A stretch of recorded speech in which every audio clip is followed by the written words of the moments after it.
कंगना को अपनी high command को खुश करने के बजाय अपनी थोड़ी जिम्मेवारी को समझना चाहिए। जब आप बेहुदा बातें आप करती हैं और फालतू की टिप्पणियां करती हैं, उसका रिएक्शन होता है। अब आपकी मदर को कोई जो वो शब्द बोलते जो आपने दूसरों की माँओं के लिए बोला, तो मुझे नहीं लगता आपको भी अच्छा लगेगा। जो आपकी पार्टी की नीति है जहर घोलना, ये अपने ज़बान पे आप लगाम दें। देखिए, मैं समझती हूँ कि कंगना को अपनी हाई कमांड को खुश करने के बजाय अपनी थोड़ी जिम्मेवारी को समझना चाहिए कि वो एक ऐसे ओहदे पे बैठी हुई हैं, चाहे वो एक एक्ट्रेस थी।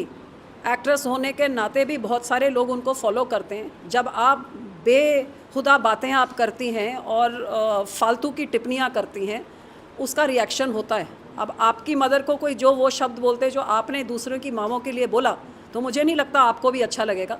तो आपको जब उसका भुगतना पाया, उसमें अपनी गलती देखने के शर्मिंदगी महसूस करने के बजाय आप और दो चीज़ें और उनको आतंकवादी वगैरह बोल के, और तो आप ये जो आपकी पार्टी की नीति है जहर घोलना, ये अपने ज़बान पे आप लगाम दें और जहर घोलने के बजाय मलहम लगाएं और मिठास फैलाएं, तो शायद इन चीज़ों का आपको सामना नहीं करना पड़ेगा। कंगना को अपनी हाई कमांड को खुश करने के बजाय अपनी थोड़ी जिम्मेवारी को समझना चाहिए। जब आप बेहुदा बातें आप करती हैं और फालतू की टिप्पणियां करती हैं, उसका रिएक्शन होता है। अब आपकी मदर को कोई जो वो शब्द बोलते जो आपने दूसरों की माँओं के लिए बोला, तो मुझे नहीं लगता आपको भी अच्छा लगेगा। जो आपकी पार्टी की नीति है जहर घोलना, ये अपने ज़बान पे आप लगाम दें। देखिए, मैं समझती हूँ कि कंगना को अपनी हाई कमांड को खुश करने के बजाय अपनी थोड़ी जिम्मेवारी को समझना चाहिए कि वो एक ऐसे ओहदे पे बैठी हुई हैं, चाहे वो एक एक्ट्रेस थी।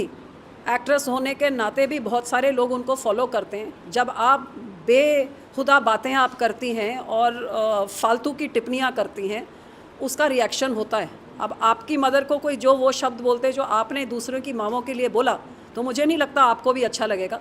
तो आपको जब उसका भुगतना पाया, उसमें अपनी गलती देखने के शर्मिंदगी महसूस करने के बजाय आप और दो चीज़ें और उनको आतंकवादी वगैरह बोल के, और तो आप ये जो आपकी पार्टी की नीति है जहर घोलना, ये अपने ज़बान पे आप लगाम दें और जहर घोलने के बजाय मलहम लगाएं और मिठास फैलाएं, तो शायद इन चीज़ों का आपको सामना नहीं करना पड़ेगा। कंगना को अपनी हाई कमांड को खुश करने के बजाय अपनी थोड़ी जिम्मेवारी को समझना चाहिए। जब आप बेहुदा बातें आप करती हैं और फालतू की टिप्पणियां करती हैं, उसका रिएक्शन होता है। अब आपकी मदर को कोई जो वो शब्द बोलते जो आपने दूसरों की माँओं के लिए बोला, तो मुझे नहीं लगता आपको भी अच्छा लगेगा। जो आपकी पार्टी की नीति है जहर घोलना, ये अपने ज़बान पे आप लगाम दें। देखिए, मैं समझती हूँ कि कंगना को अपनी हाई कमांड को खुश करने के बजाय अपनी थोड़ी जिम्मेवारी को समझना चाहिए कि वो एक ऐसे ओहदे पे बैठी हुई हैं, चाहे वो एक एक्ट्रेस थी।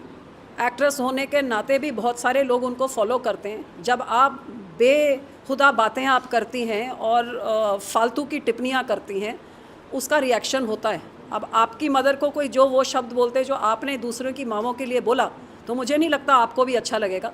तो आपको जब उसका भुगतना पाया, उसमें अपनी गलती देखने के शर्मिंदगी महसूस करने के बजाय आप और दो चीज़ें और उनको आतंकवादी वगैरह बोल के, और तो आप ये जो आपकी पार्टी की नीति है जहर घोलना, ये अपने ज़बान पे आप लगाम दें और जहर घोलने के बजाय मलहम लगाएं और मिठास फैलाएं, तो शायद इन चीज़ों का आपको सामना